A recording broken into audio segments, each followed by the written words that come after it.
du E3 sur la partie 2 du cours d'état de la matière. Donc on va commencer par un premier exercice qui est une annale de 2018 et je commence du coup par introduire les rappels de cours dont vous aurez besoin pour faire cet exercice. Du coup, dans un premier temps, la capacité calorifique. La capacité calorifique, c'est une valeur qui va rendre compte de la capacité d'un corps à être chauffé. Plus elle est grande, plus il faudra d'énergie pour chauffer un corps. On l'exprime en fonction de la capacité calorifique massique fois la masse. La capacité calorifique massique, c'est l'énergie qu'il faut pour chauffer un corps, mais en fonction de sa masse, et du coup fois la masse du corps. Et du coup, vu que la masse est égale à la masse volumique fois le volume, on peut écrire que la capacité calorifique, c'est égal à la capacité calorifique massique fois la masse volumique fois le volume. L'autre chose dont on aura besoin pour cet exercice, c'est de rappeler ce que c'est que la convection. La convection, c'est un transfert de chaleur d'un fluide à un autre avec déplacement en matière du coup de ce fluide. Et on peut exprimer du coup la vitesse à laquelle ce transfert de chaleur a lieu grâce à cette équation. Donc ça, c'est le transfert, c'est la quantité de chaleur qui est transférée du corps le plus chaud 1 vers le plus froid 2 en fonction du temps. Ça s'exprime en watts puisque la chaleur est en joules et que le temps est en secondes. Ça, c'est une constante qui est en watts par mètre-2 par Kelvin. Ça, c'est la surface d'échange entre les deux fluides, donc en fait, c'est la surface de contact entre les deux fluides qui s'exprime en mètres carrés. Et ça, c'est du coup la différence de température entre le corps chaud et entre le corps froid, et ça s'exprime en Kelvin. Donc, ce qu'on cherche, c'est de comparer les vitesses de refroidissement de deux boules de tailles différentes lorsqu'on les met dans un liquide plus froid que leur température. Donc, pour faire apparaître leur taille, ce qu'on va faire mathématiquement, c'est de faire apparaître leur rayon. Et du coup, on va essayer d'exprimer delta T sur petit delta T. Ça, c'est la différence de température en fonction du temps, en fonction du coup du rayon. C'est ce qui est important. Pour ça, en fait, ce qu'on cherche, c'est ça. Pour ça, on a deux formules qu'on connaît et qui vont nous servir. La première, du coup, c'est que la capacité calorifique est égale à la capacité calorifique massique fois la masse volumique fois le volume. Et la deuxième, ça va être du coup, vu qu'on sait que le transfert de chaleur se fait par convection, ça va être du coup la formule du coup de la convection qui correspond à dQ sur dt est égale à une constante H fois la surface d'échange fois la différence de température.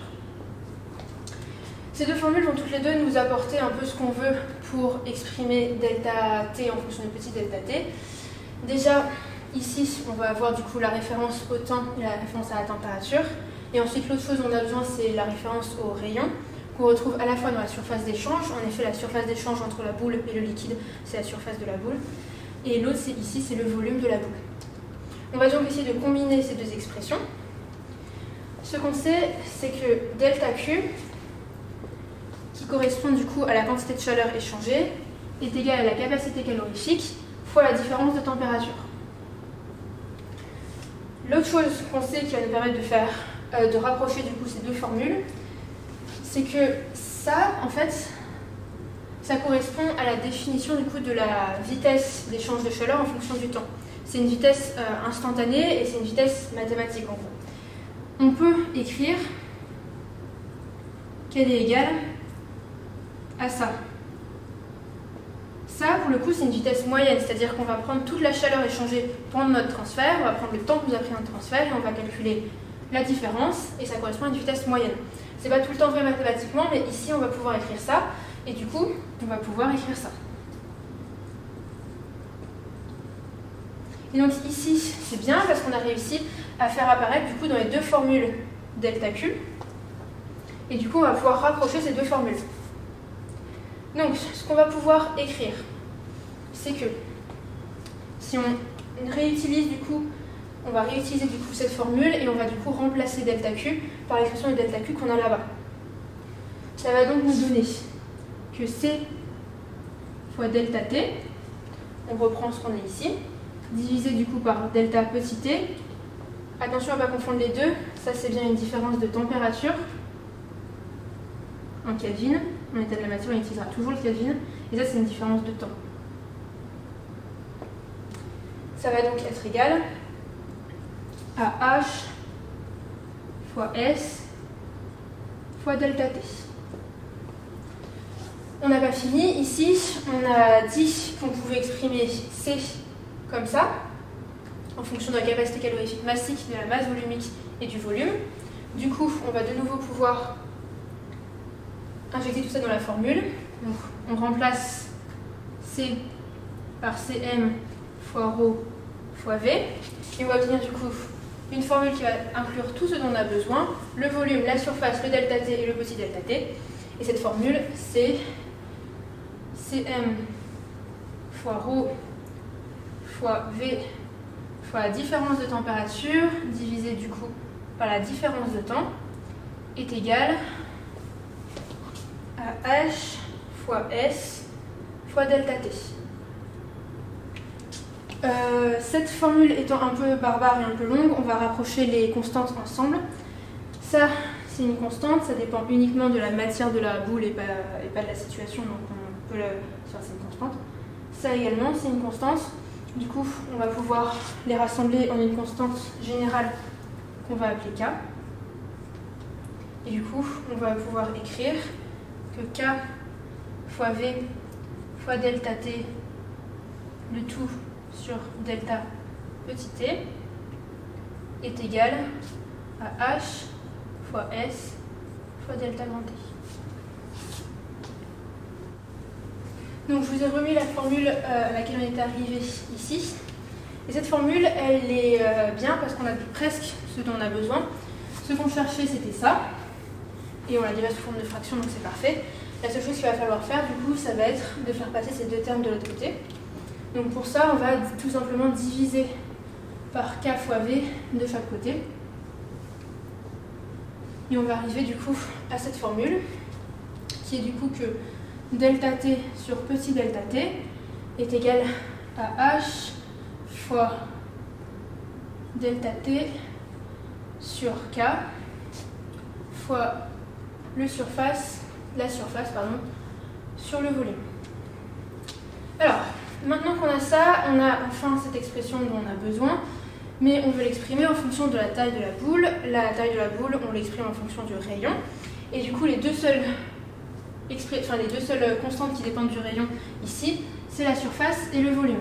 Du coup, on va essayer d'exprimer la surface et le volume en fonction du rayon. On est sur des boules, donc sur des sphères. Du coup, la surface d'une sphère, et ça connaît parce qu'on s'en sert tout le temps, c'est S 4pi r carré. Et le volume de la sphère, CV, est égal à 4 tiers de pi r au cube. On va pouvoir les remplacer dans l'expression. Du coup, ça va nous donner que delta t sur petit delta t, enfin sur delta petit t, c'est égal à h fois delta t fois k fois 4 pi r au carré sur 4 tiers de pi r au cube. Les r sont identiques bien sûr puisqu'on parle de la même boule. Le volume c'est le volume de la sphère et la surface c'est la surface d'échange entre la sphère et l'eau et cette surface d'échange c'est la surface d'échange de la sphère. Du coup, on va pouvoir simplifier tout ça.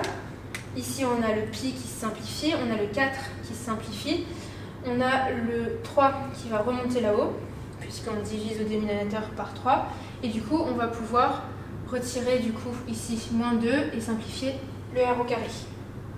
Ça va du coup nous donner, c'est égal à k fois delta t, non h pardon, sur delta t fois delta t sur grand K fois du coup 3 sur r.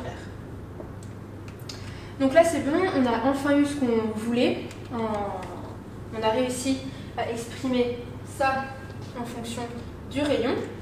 En effet, ça c'est constant, et delta t c'est pas constant mais ça évolue en même temps que ça.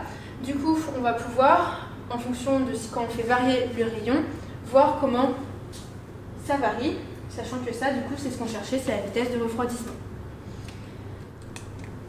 Donc pour répondre aux items qui étaient proposés, les 4 premiers demandaient de comparer la vitesse de refroidissement d'une boule de 15 cm et d'une boule de 30 cm. Comme on l'a vu et on le revoit avec cette formule, la boule de 15 cm a un rayon 2 fois plus petit. Du coup, on divise par 2 ici. Du coup, ça revient à multiplier par 2 en haut. Du coup, ça veut dire que la vitesse de refroidissement sera 2 fois plus grande. Ça donne que l'item numéro 3 est vrai et que les autres sont faux. Les autres proposaient des termes en 4 fois plus vite, 4 fois plus lent. Ça s'explique par le fait que si on se trompe au niveau des formules de la surface et au niveau des formules du volume, on peut trouver un terme en r carré ici, mais du coup elles sont fausses. Du coup faites attention aux formules de volume et aux formules de la surface. Le dernier item était plus une mise en application et il nous disait que ça expliquait pourquoi les nouveau-nés avaient plus facilement froid.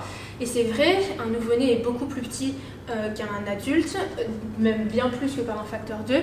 Du coup, il est beaucoup plus facilement refroidi par l'air froid ambiant et il perd beaucoup plus facilement sa chaleur et du coup, il est en effet beaucoup plus sensible au froid. L'item 5 était donc également vrai. Donc ce deuxième exercice est beaucoup plus porté sur la partie qui ressemble un peu à la chimie de l'EDM, c'est-à-dire qu'on va s'intéresser à une solution, aux solutés qu'on met dedans et à l'évolution des propriétés de cette solution en fonction des solutés qu'on met dedans. Donc je vais rapidement rappeler les données qu'on nous donne. On a du coup une solution qui a un volume de 200 ml. Initialement, elle a une osmolarité, cette solution, qui est de 103 milliosmoles par litre.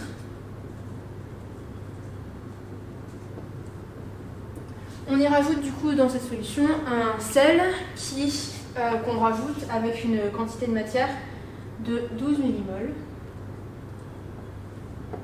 Et finalement, on obtient une osmolarité finale qui est de 236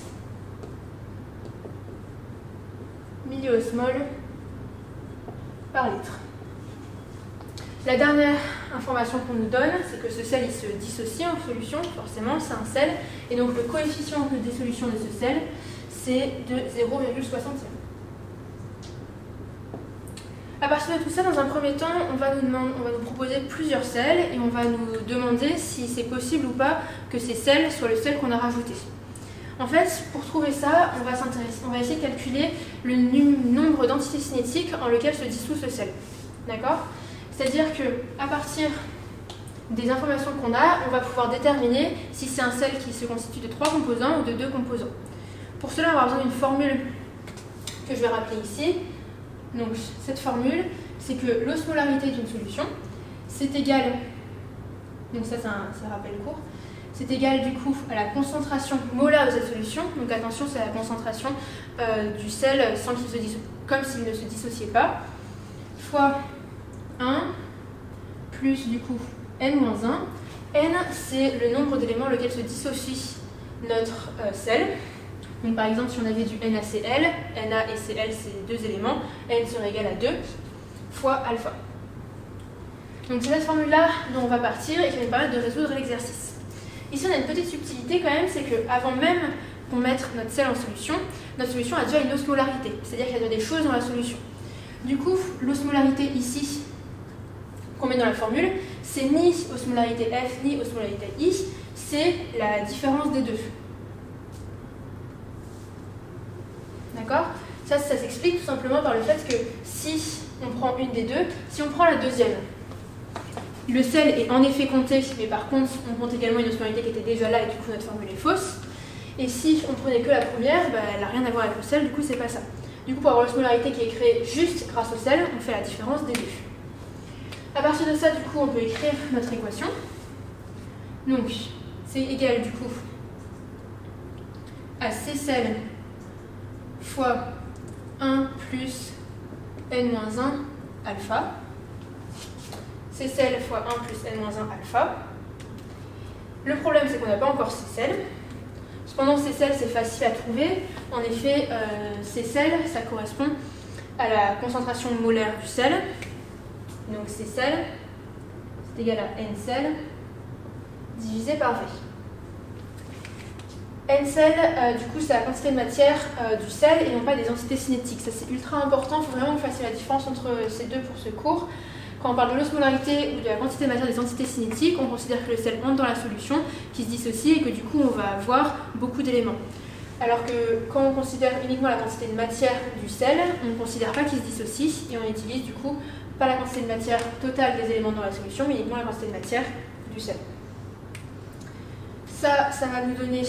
Ça, du coup, on va pouvoir l'injecter dans la solution, dans l'équation, là, pour le faire apparaître.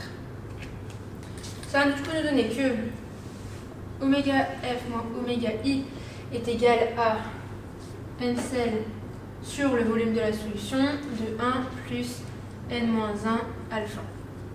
Ce qu'on cherche ici, c'est N. Donc on va chercher à l'isoler. La première chose qu'on va faire, c'est qu'on va faire passer ce terme de l'autre côté de la barre d'égalité. Ça, on va le mettre ici. Ça va du coup nous donner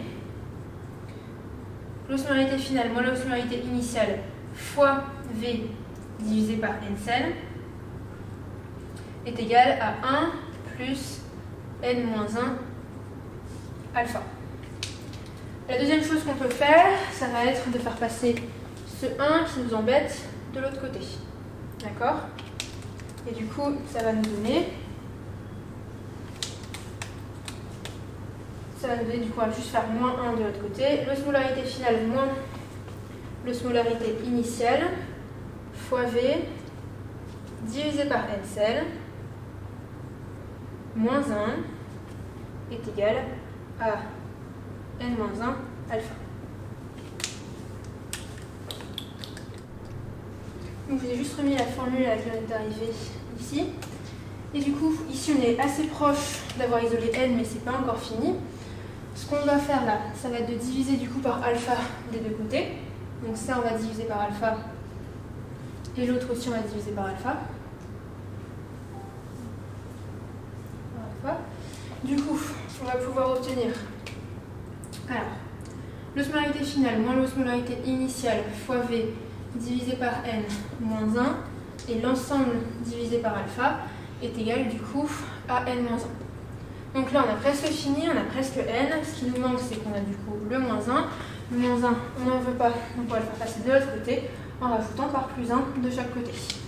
Et on va obtenir du coup cette formule qui est la formule finale qu'on cherchait, qui est que N est égal à l'osmolarité finale moins l'osmolarité initiale fois le volume divisé par la quantité de matière moins 1 divisé par alpha et plus 1.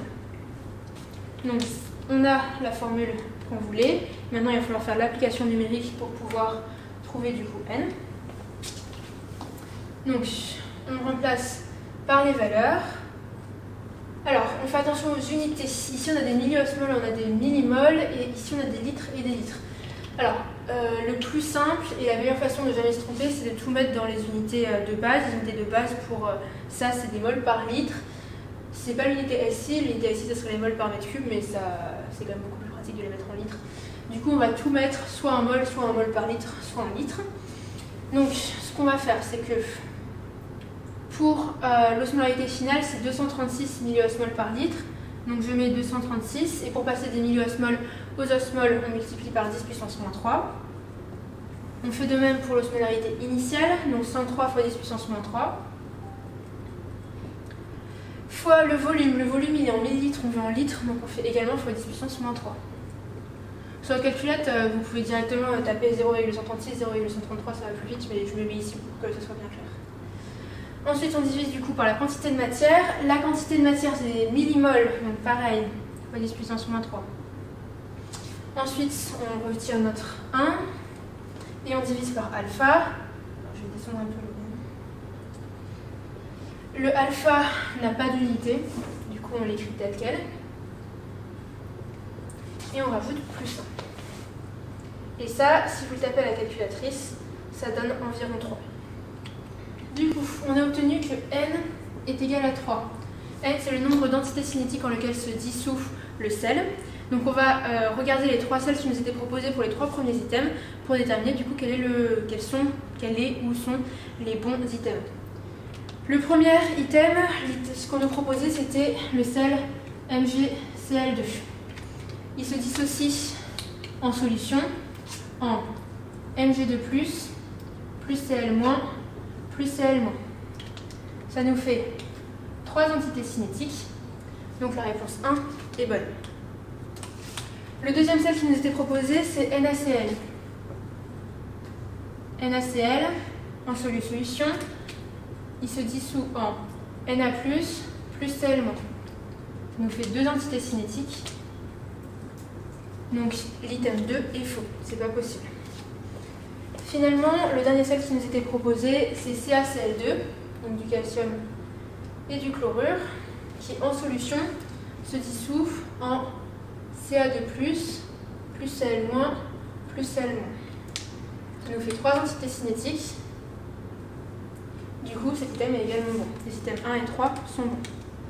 Les deux derniers items sont plutôt des items de cours. On nous demandait du coup l'évolution de la pression de vapeur saturante en eau au-dessus de la solution. Alors, un rappel rapidement du cours. On sait que lorsqu'on rajoute du coup un soluté dans une solution, la pression va évoluer, la pression de vapeur saturante du solvant au-dessus de la solution va évoluer comme ça. C'est-à-dire que la nouvelle pression de vapeur saturante du solvant, dans notre cas de l'eau, va être égale à la pression de vapeur saturante du solvant s'il était tout seul en solution, donc il n'y avait pas de soluté, fois 1 moins la fraction chimique des entités cinétiques. Alors ici, on pourrait calculer la fraction chimique des entités cinétiques, mais il n'y a même pas besoin et ça ferait perdre du temps au concours. Ce qu'il faut savoir, c'est que à partir de la fraction chimique des entités cinétiques, c'est égal à n entités cinétiques sur n entités cinétiques, que je vais écrire NEC, plus NO. Ici, n entités cinétiques, il est différent de 0. D'accord? Du coup, XS, il est différent de 0. Mais pour autant, il est forcément inférieur à 1. En effet, on divise quelque chose par la même chose, plus autre chose. Du coup, XS, il est inférieur à 1, mais il est également inférieur à 0. Du coup, quoi qu'il en soit, ça, on va pouvoir l'encadrer. XS est inférieur à 1 et supérieur à 0. Donc, moins XS, il est inférieur à 0, mais supérieur à moins 1. Donc, 1 moins XS, il est inférieur à 1 et supérieur à 0. Donc, quoi qu'il en soit, ce terme-là est inférieur à 1. Donc, quoi qu'il en soit, la nouvelle pression saturante sera inférieure à la pression saturante initiale. Et du coup, ça fait du coup que l'item 4 est bon, mais que l'item 5 est faux. Et donc là, il n'y a même pas besoin de calculer la fraction chimique, ça aurait fait perdre du temps, alors que juste, on peut le redémontrer comme ça, et de manière générale, vous pouvez l'apprendre quand on rajoute un soluté, si la pression de vapeur saturante de la solution diminuera toujours.